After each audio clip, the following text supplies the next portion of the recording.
Most people don't know the real reason as to why China wants to take over Taiwan. China has been sending fighter jets into restricted airspace, signaling a potential invasion into Taiwan. But since China is already such a large and powerful country, what could possibly be on the small island that makes it so desirable? First, if China were able to take over Taiwan, they could extend further into the Pacific and break up the United States island chain strategy. Following World War II, the United States wanted to restrict the Soviet Union and China from having direct access to the Pacific Ocean, so the US established military bases along both of these island chains, preventing China and the Soviets from expanding into the Pacific.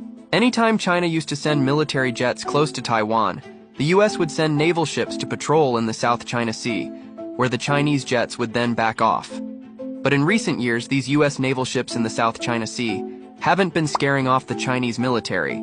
The main reason the United States has been so adamant about protecting Taiwan and ensuring that they stay a democratic, self-governing territory is because the United States relies almost fully on Taiwan for their semiconductor technology. Semiconductors are basically the extremely small chips that are needed for technology, from the phone you're watching this video on to planes that fly across the Pacific Ocean.